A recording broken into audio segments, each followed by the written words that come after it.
Hi, everybody, and welcome into a brand new episode of a brand new season of Caton's Corner on CUTV. As always, I'm your host, Tom Caton. Welcome to the Season 7 premiere of Caton's Corner. I find it extremely hard to believe that we're entering my 7th season here of the show, but here we are. The first show premiered almost 3 years ago on February 22nd, 2019. And not only do I hold the record for the second longest running show on CUTV, but if you were to tell me that this show would run for as long as it has, I probably wouldn't believe you, because this show allegedly ended after season 5 last year, but later relaunched last semester. I'm so happy to be back, and I hope everyone had a relaxing winter break and you got to enjoy your holiday season. I spent most of my winter break at work, but I did get to celebrate Christmas and New Year's with family and friends. Hopefully you did as well. It was nice not to have any deadlines or responsibilities constantly knocking at my door for a month, but now, sadly, we all have to get back into our school routines. So there are some new things introduced this season for Caton's Corner. I got some new set decorations to spruce up the place. You'll see in a moment here. My next goal is to maybe get a new rug, new furniture for the stage.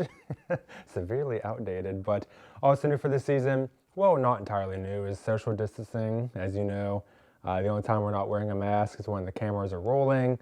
That's limited to me and my guest. Everyone else behind the camera are wearing masks and following all the approved COVID-19 protocols. So whoever comes down to visit me in the studio will notice the chairs on set are spaced a little further apart than they were last season, since we have our masks off, so when the cameras are rolling, just need to have enough space in between us to remain safe.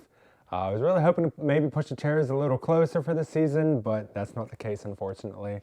But speaking of COVID protocols, as you know, we're almost 2 years into this pandemic, and while it's taken a toll on everyone, we're still dealing with the updated mask and COVID-19 protocols this semester to not only keep everyone safe, but to keep all of us on campus and in person.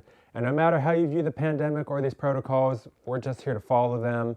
And at the end of the day, we want to remain in person. We don't want to face another lockdown like we had 2 years ago. So I'll say nothing further about that, but for all of us on campus, just follow the protocols, please, so we can stay in person. Please and thank you. And if you want to learn more about CalU's updated protocols, please log on to calu.edu. All right, well, we are going to introduce a brand new segment on my show. I thought with the new season, should be time for a new segment. My card's upside down. I think everybody knows what a hot topic is. Just topics that are hot. Literally, everyone's talking about them. They're trending or they're popular, some breaking news stories that has captured everyone's attention. So I thought this might be a good time to show this segment, a recurring segment maybe. So with that being said, let's dive into this week's hot topics. So first up, from bologna to beauty, the company Oscar Mayer, famous for its lunch meats, has teamed up with a Korean beauty company to release a bologna-inspired beauty face mask. I'm not joking, this is a real thing. This face mask itself is not made of actual bologna, but it does resemble it.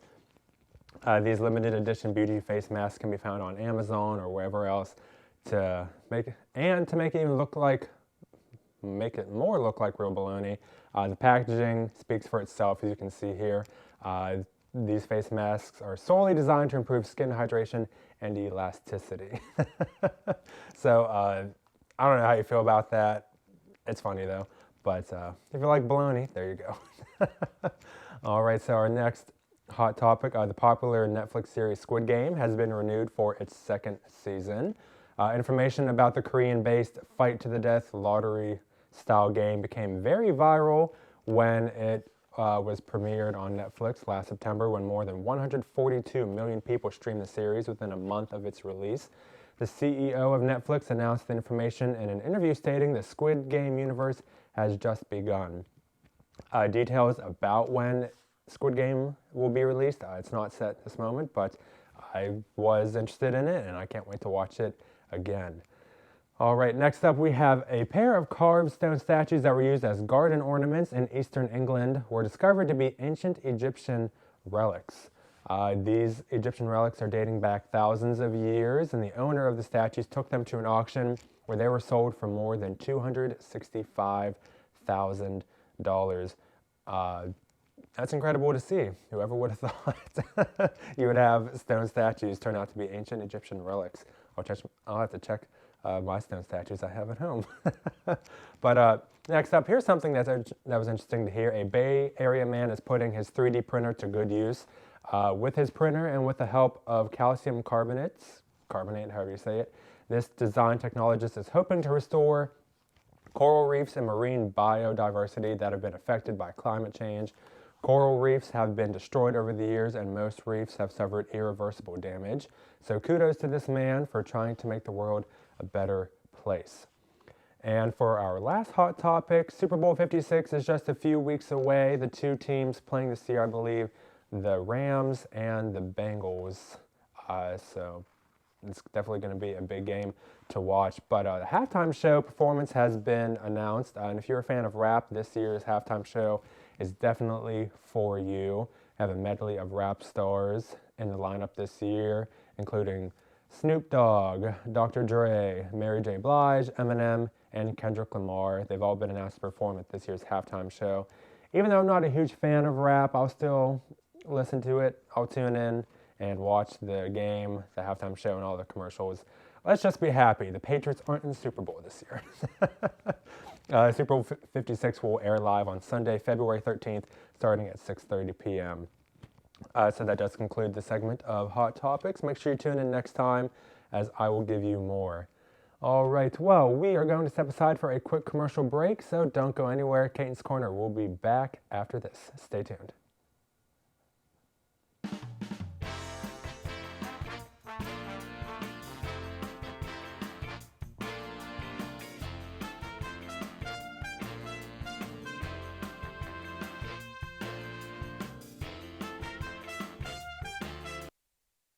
Back by popular demand and better than ever is late night dining in the Natali Student Center. Join us starting Monday, October 18th at the hot spot for evening dining, Natali Evening Eats, located on the second floor of Natali next to Umami. Open Monday through Friday, 8 p.m. to 11:30 p.m. and on weekends, 7:30 p.m. to 11:30 p.m. Natali Evening Eats is a one-stop shop for your favorite menu items. Orders can be placed through our mobile app or at the designated Evening Eats kiosk. We can't wait to see you there.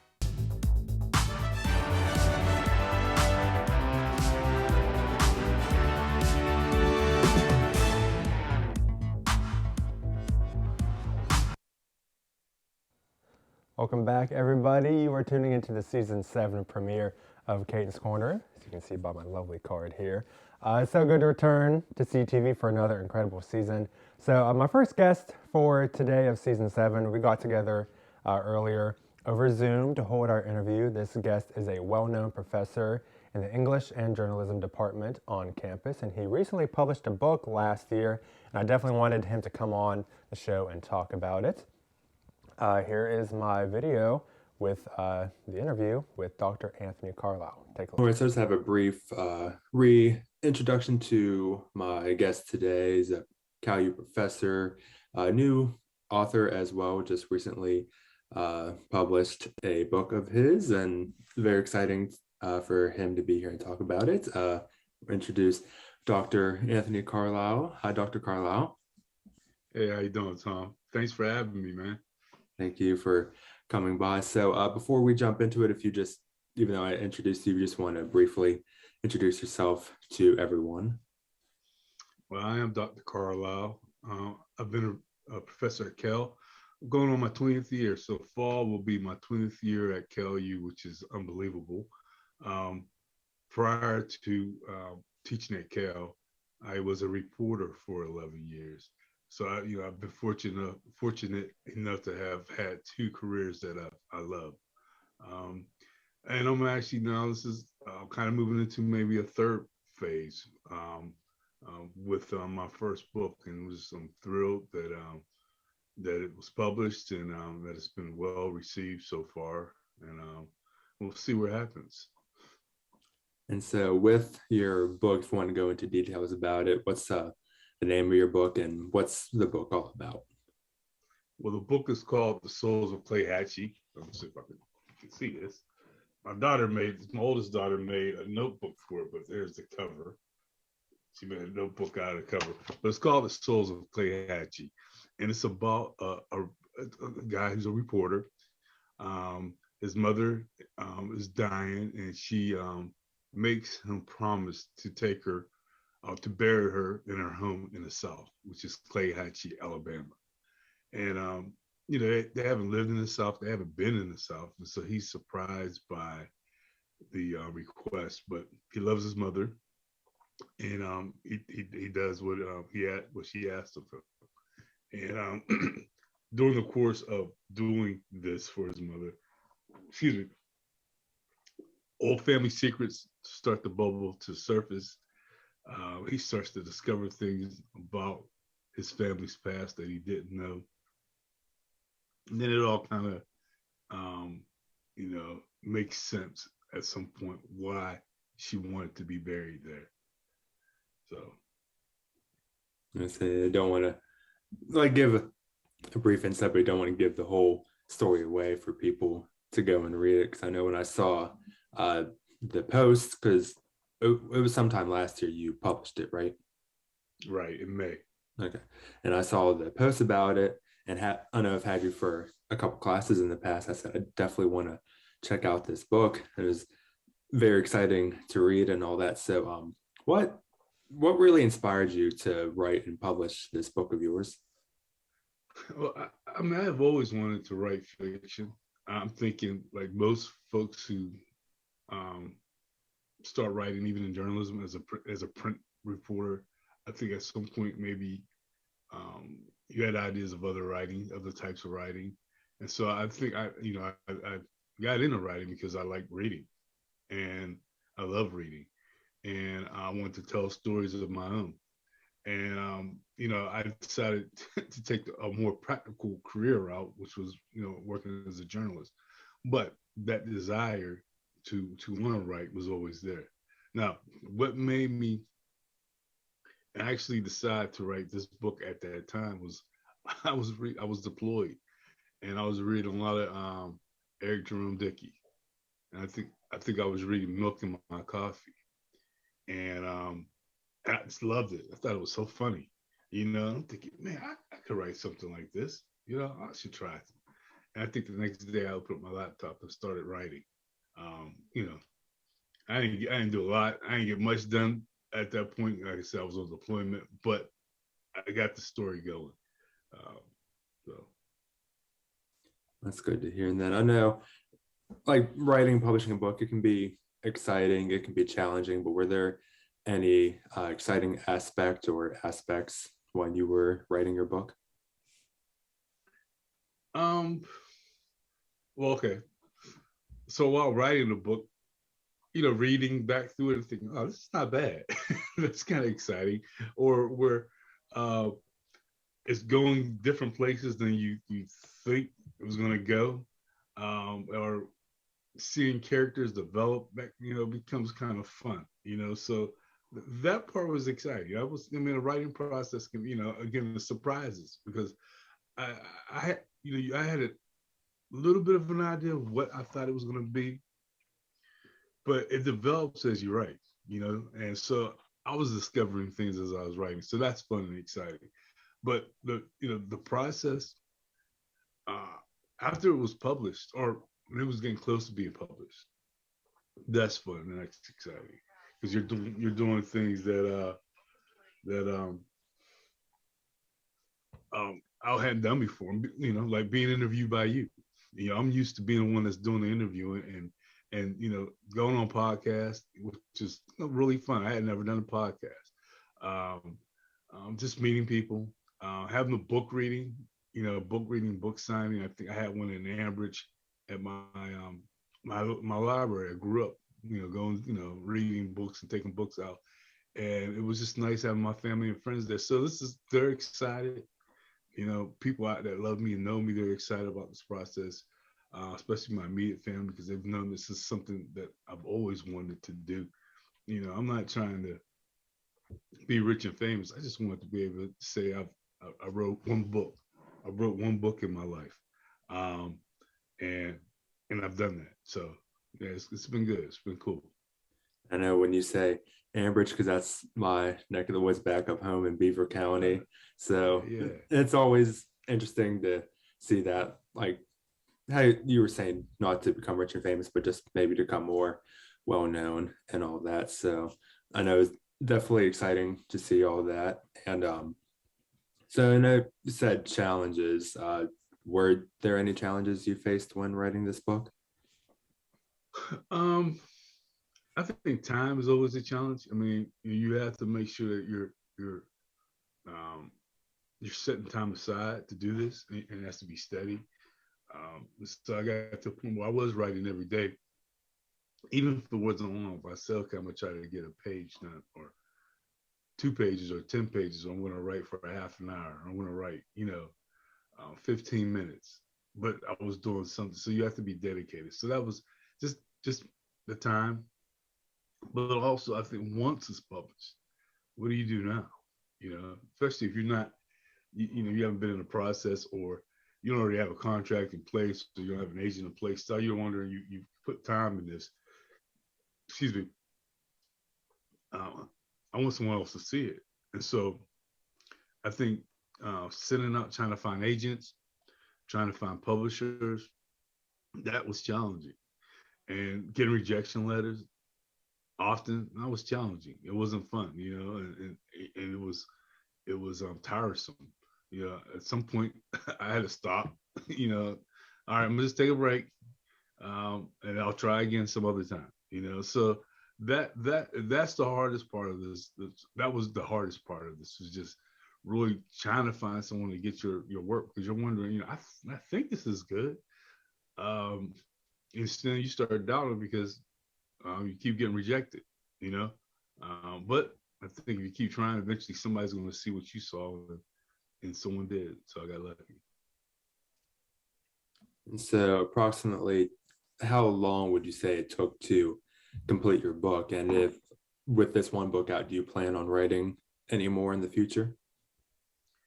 I think when I seriously started writing, um, to get a draft, it took about a year, maybe a little over a year. It does write fairly steadily. Like I said, probably every day writing. Um, but then once I had a publisher, you think it's okay. I'm pretty good. And the publisher said my draft was pretty tight. It was pretty close to being finished, wherever that was. I forgot. He gave me a percentage. I can't think of it, but it was still another revision, revise and editing and all that stuff for like maybe another 2 years or something like that. It was okay. I thought it was done, but oh, well, you need to do X, Y, and Z, and it wasn't small stuff, and it was kind of cool because I had never worked like that with a book publisher, with editors, and they were seeing things that I hadn't thought about. Um, um, so yeah, so that was a process as well. So even after you have your draft, you're still going through it. Um, um, now I'm sorry. Oh, am I going to write another book? Yes, absolutely. I got a website up, so at least I have to have another book to justify my website. So, yeah, I'm gonna. I already had a book in mind, some ideas. Well, I had a few ideas in mind, but also since this book has come out, people are like, "Are you gonna write another book with these characters?"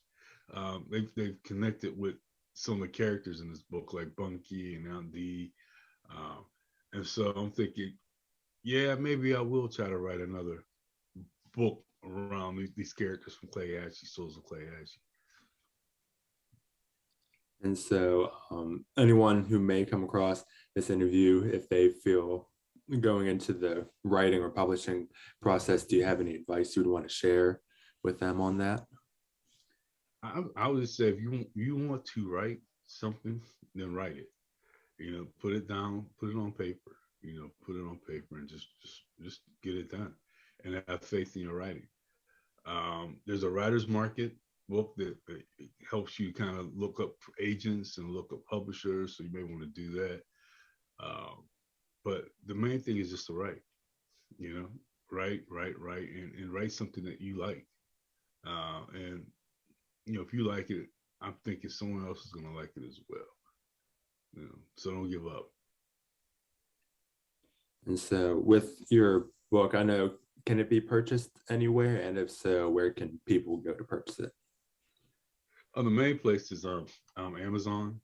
So you can get it on Amazon, and you also can get it on Barnes and Noble as well, their website. And then I know you said when you were here for a book signing last year, what kind of emotions were you feeling with all that? Obviously, had to be happy and excited, but what was that all like? Well, actually, I had a former student of mine, Taylor Brown, who's a reporter for the Mon Valley Independent. I think I said that right. I believe it's who she works for. She was like the moderator, so that was really cool. That was really nice, and she took the time to. She had just had a personal tragedy, and the fact that she would agree to do this, it was touching. So it was nice to see her. It was good to be on the campus. I was appreciative that my colleagues thought enough of me to put this together. They asked me, "Hey, would you want to, we want to do a book reading, book signing on Kel, and we'll take care of this." Dr. Murray, Keith Murray, and Dr. Fasonic, Dr. Go. It was just it was really cool, and I appreciate that. So it was nice, and it was cool because I was the one often when I was chair of my department, helping to put together some of these events, signing off on some of these events. So it was kind of cool to have my own event. I'm in this place. So Kel has been good to me, and he keeps giving. So. And before we wrap up this interview, any final words you would like to mention? Well, I'll be Brian Johnson, who is a Kel alum, where is his book at? Kel alum, and he's an author. He and I are going to have a book reading on Kel's. Well, it's going to be a virtual book reading for Kel on Valentine's Day on February 14th. So I'm excited about that. Brian is really, and I just want to mention Brian. Brian, he's written like several books, and he's the person who helped me get in contact with his publisher. And so if it hadn't been for him, I might have not got published. So I appreciate Brian. So we'll be doing that. Hopefully you can tune in. Just look for details. It should be coming out on Kelly's website. No, I'm happy about this process. I said it's a dream come true. Never too old.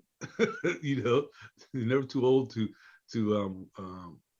go after or still go after something that you want to do. And so I'm happy. And again, Kel has been good to me. So it's been I'm glad that I can share it with the KLU community. All right, well, Dr. Carlisle, thank you again so much for your time today. And I know definitely if you haven't checked out Dr. Carlisle's book yet, please go check it out. As you said, it can be purchased just about anywhere books can be purchased, Amazon or Barnes & Noble. But other than that, again, Dr. Carlisle, thank you for your time. And hopefully we get to see more books, like you said, from you in the future. All right. Well, hopefully I can get you in my class to talk to my students. All right. All right. Yeah, you take care, Tom. Well, thank you very much, Dr. Carlisle, for coming on my show, even if the interview was done on Zoom. I appreciate it either way. As Dr. Carlisle mentioned, his book, The Souls of Clay Hatchi, A Southern Tale, can be purchased wherever books are sold. Amazon or Barnes & Noble are the best places to go. Also, as Dr. Carlisle stated in the last part of the video there, he and another fellow guest will be holding a virtual book reading on February 14th over Zoom. For more details and information on that, please check out the CalU website, www.calu.edu. All right, well, we're going to take another commercial break. Don't go anywhere. Caton's Corner will continue in a moment. Stay tuned. The CalU Cupboard connects students to information, services, and resources both on and off campus while providing free items such as food, school supplies, personal hygiene items, and more to our students. Visit our 2 locations at the Vulcan Village Clubhouse and Natali Student Center, or for a contactless option, visit bit.ly.com/CalU Cupboard to request food or give donations. For important CalU information, community resources, and our how-to series, follow at CalU Cupboard on Instagram, and the campus-wide announcements.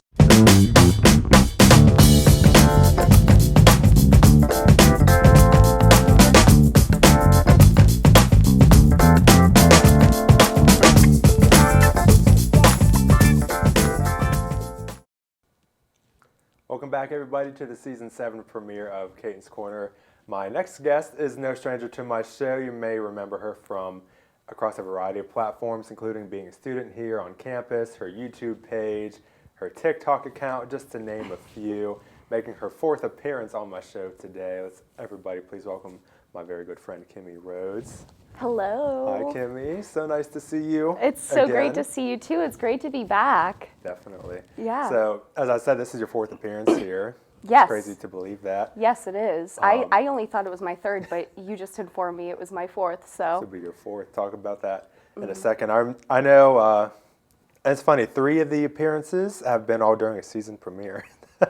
Believe it or not. okay, cool. But I know you always hold that very first special honor being the very first guest ever on my show from 3 years ago. yes, that was almost 3 years ago. Was that 3 or 4 years? That was 3 years ago. That was 3 years ago. Wow. February. Time flies. February of 2019, and I know we have pictures of the show from my first show, and then.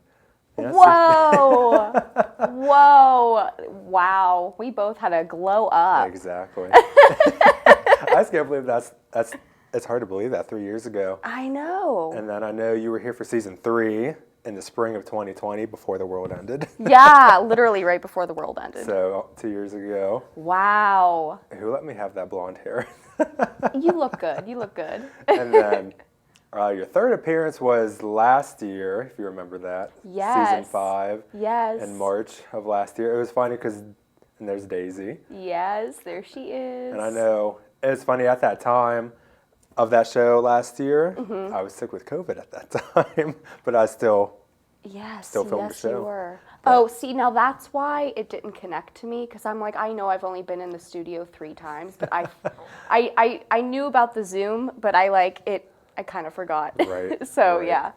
All right. Well, and then we saw that picture of Daisy. How's Daisy doing? She is wonderful. She is as sassy as ever, and she has a new sister named Frodo. I know, I was like, her eyes are so much like Frodo's from Lord of the Rings. I had to name her Frodo. I love that. Yeah. All right. So we'll jump into this. I know when I contacted you to come on the show, I know you wanted to bring something that to awareness. Yes, I do. If you wanted to talk about that briefly. Yes, so I wanted to bring awareness to a chronic illness called POTS, which stands for postural orthostatic tachycardia syndrome. And basically, I just got diagnosed with it, but I've been dealing with it for probably since puberty, and I'm 24 now, so a good majority of my life. Basically, I'm allergic to gravity, if that makes any sense. So if I stand up too quickly, my blood can rush down to my feet, which can cause me to faint, which is not fun because you're constantly standing, constantly getting up. Right. You spend your entire life upright. And yeah, it's been difficult, but I'm getting through it. And now that I'm officially diagnosed, I have some new meds I'm on, which is great, and I'm a part of a really great support group on Facebook of over 40,000 other people who have POTS. So it's really nice to be on there and get feedback and be like, hey, is this normal? Have you guys experienced this? So it's really nice. Yeah, I know. So as we wrap up today's show, just get up from the chair very, Yes, very very carefully. slowly. Very slowly and very carefully. I know when you told me about it, I did a little research, and I know the words I have it written down in my card here. I know it might sound a little difficult to pronounce, but I know I saw a reduced blood volume that occurs when standing up, like you said. Mm-hmm. So was it difficult, or how was it when you found out that you were diagnosed with it? Well, I only found out a few weeks ago, actually, but I've had an inkling for quite some time that that's what was wrong with me, because, I did my own research, and, I mean, obviously, I wasn't going to be like, well, that's it, I have POTS. Like, I needed to, obviously get diagnosed and get an expert's, diagnosis. But, I'd done some research and I was like, okay, I'm having trouble going up the steps without being out of breath. Like I was very out of breath and I was fainting all the time and it was interrupting my life. It still does to this day. But I was like, I'm 24, I'm not out of shape. I don't understand what's going on. I'm so lethargic all the time. What's going on? I'm sleeping all the time. I have really bad brain fog. That's another really big thing for me is I forget things very easily. It affects almost every part of my body. Mm-hmm. So it's been really difficult to deal with that. So I definitely needed to get it checked out. And so once I got diagnosed, it was a huge weight lifted off my shoulders because I'm like, okay, now I can get a game plan together, figure out what I need to, and I know I'm not crazy in my head because if any of you have a chronic illness, especially with POTS, kind of feel like, is this real? Is this in my head? What is it? And a lot of doctors don't know what it is. It's still fairly new. Right.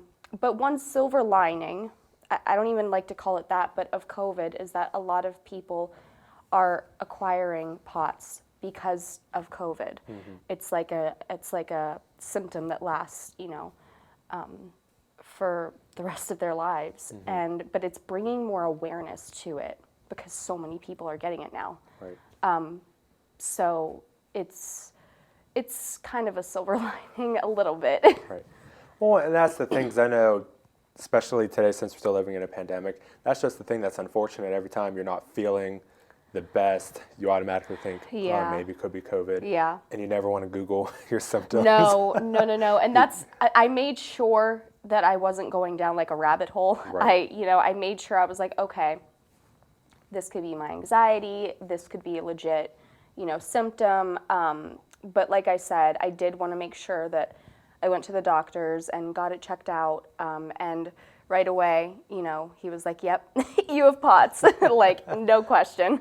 And it's kind of funny. It reminds me the one episode of Golden Girls, because I know I can talk about Golden Girls with you when we all know that Dorothy episode, found out with her illness, and she was so relieved to figure out that it has a name. She was actually it chronic had something. fatigue syndrome she had? Yeah. And then that doctor dismissed her, and she went up to him in the restaurant and told him off. But a huge relief to, not that I would say you have something, but to know it has a name and to know what it is. Absolutely, yeah. To know what it is and not think it's very mentally exhausting. Mm-hmm. It's very exhausting. But yeah, like I said, once you figure out what is wrong with you, then you're like, okay, let's get a game plan together with your doctors and fellow people that also have this illness. And it's a great little community I have. And I know while I was doing research, I think I saw like this disease, it's not curable, but it is manageable. Yeah, no, it's not it's not curable, but it is manageable. I'm just trying to figure out how to manage it. I am on some new meds, like I said, but it's not. I'd say I'm probably like 20% better. Okay. But like I said, I still have good days, still have bad days. Today isn't the best day, but I'm, you just got to trudge through and, do what you got to do. But when I get home, I'm going to probably sleep the rest of the day. I had a wedding this weekend, and that's the thing with chronic illnesses is that, you kind of have to plan, like your days ahead in advance. Like, okay, I'm going to do this, this, and this, but then this day I'm going to have to rest. Right. So Friday was the wedding, and Saturday I slept all day, and then yesterday I traveled home. Yeah, yesterday I traveled home, and then fell asleep as soon as I got home, and you really have to you have to listen to your body for sure. Right. All right, and I know we'll switch gears here for a second, and I know I love watching all your TikToks on your TikTok platform and account. Thank you. How's that been going so far? Oh, wow. It's been going really well lately. I am amazingly up to 1.5 million followers, which is insane. I don't even, I like to think of it, but I don't because it, boggles my mind. But yeah, I'm having fun over there. Just, living life with Jerry. Speaking of Jerry, I'm glad you brought that up because I think Jerry the Ghost, people that may not know that, I know I've always been one to ask this question. Is Jerry the Ghost real, or is he just for TikTok? So what's the all in premise that? of Jerry is real, but they are skits. Right. I'm so sorry. No, you're fine. I have my drink here. Let me take a little Oh, sippy you're sip. fine. I used to offer water in the past, but COVID, I understand. I understand. Yeah, so Jerry, I do have a ghost in my house that I think is in my basement. I hear noises all the time when I'm down there. And so my friends and I were just like, Jerry, like we just started calling it Jerry. right. And so then one day it was literally spur of the moment. It was not planned or anything. I just picked up my phone and I went, Jerry, and I was like, and it just like, it started this thing that I'm known for. Right. And it's so much fun to do those videos and trying to think of new ways to make Jerry do things. And it's really nice because whenever my nieces come over, they get to play Jerry and do things behind the I love camera. that. And so, yeah, it's really fun. And it's a running joke with my friends. So I love that, and I definitely check out Kimmy's TikTok page if you have not seen it. I find the Jerry one's the best, but what would you say, what's your favorite part about making TikToks? Is it like just the freedom that you get to basically make anything as long as it doesn't violate the TikTok guidelines? But what's your favorite part about making all these TikToks?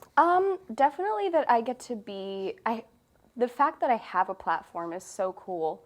And the fact that I get to just share my creativeness with other people and know that I'm making their day, I think that's my favorite part, is that I make people happy. And that's with I'm not sitting here like, oh, I have so many talents, I'm making so many people happy. But like, that is what I'm doing. With my talents, I'm making videos Right. that entertain people and make people happy and that make me happy because I love doing that and I love expressing myself in different ways creatively. And so TikTok certainly has been such a wonderful outlet for me to do that.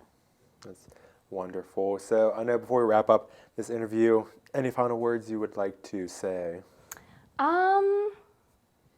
Wear your mask, Definitely, yes, please. do your part in not spreading COVID, and let's all have a great semester.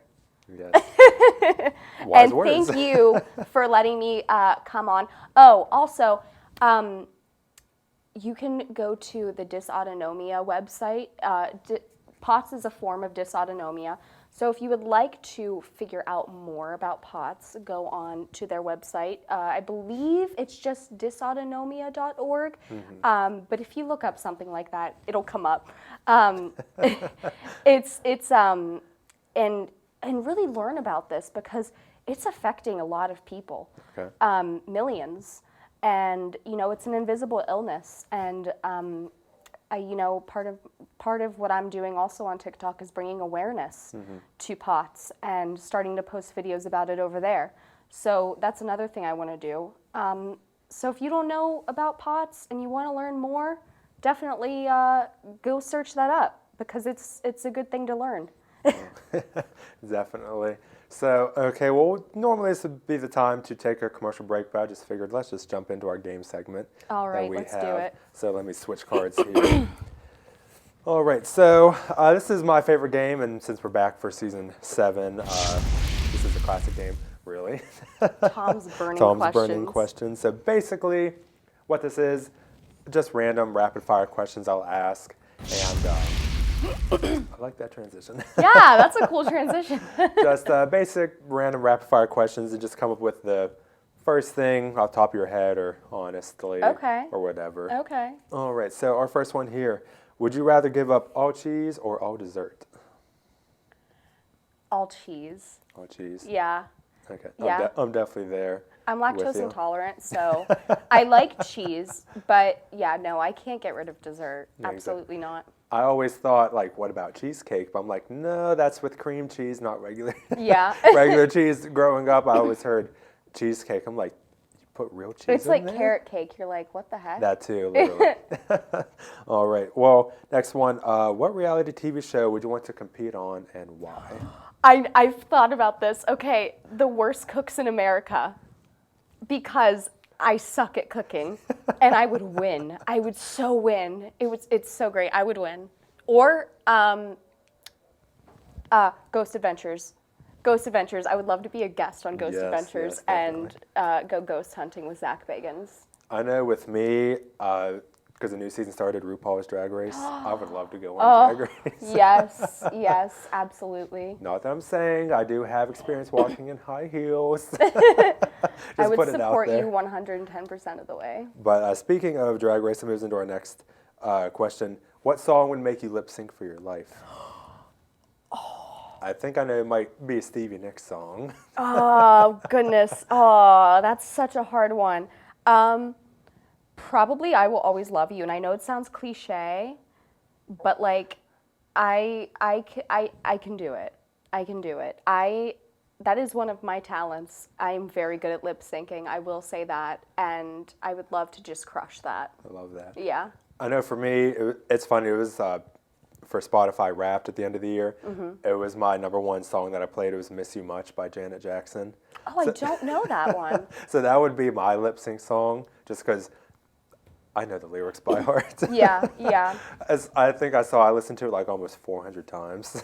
Oh my goodness. So that's why I would be able to lip sync. My for Spotify Wrapped is all Barbra Streisand, Stevie Nicks, and ABBA, and Carole King. Carole King was my top person. Good. I Yeah, love that. it was surprising. Love that. Okay, next one. Finish this sentence. I wish I wasn't scared to what? Skydive. Skydive. I would love to skydive, but my body would physically just not let me. I know for me, probably, I don't know, this might seem a little deep, but impersonal, but accept change. I'm that kind of person, things change, it takes me a little while Yes. to get used to it. I feel that. So I just feel like that would be for me. Yeah. Okay, and last one, everyone knows my answer to this probably. What do you spend too much money on and why? Ooh. I know Gary and Johnny are in the control room like, oh, Tom, it's his clothes and his shoes. And Yeah. I'm like, you are right. As I take my shoes, for example, today. I guess, honestly, probably like crystals. Okay. I spend a lot of money on Okay. crystals. I used to spend a ton on makeup, but I really don't anymore. I guess maybe things for my house, you know, Okay. or things for Daisy and Frodo. Okay. Yeah, I definitely spoil the crap out of them. I'm obsessed, like how I said, I got new set decorations. Fake plants are so expensive. Yeah. I cannot tell you. I got all these fake plants in here. They're You should have gone to Goodwill. not cheap. I should have, probably. Yeah, or thrifting. I do spend a lot of time thrifting, but there it's like not that much money. So. Right. Well, okay, that is how you play Burning Questions. That does conclude today's episode of Caton's Corner. I would like to thank all my guests who attended today, Dr. Anthony Carlisle and Kimmy. I would like to thank all of you for watching today, and thanks to everyone working in the control room. Yeah. We're going to make Season 7 phenomenal. Just wait and see. Okay, I will return with another episode in 2 weeks, and until then, make sure you follow CUTV, WCAL, and the Cal Times on all of its social media platforms on Facebook, Twitter, and Instagram. And don't forget to subscribe to our YouTube page, CUTV Sports 1, for my show and all the other content we bring to you as this semester goes on. So that's it for today. So until next time, please, please, please wear a mask. Yes. Stay safe, stay 6 feet apart, and stay beautiful. Bye, everybody. Bye.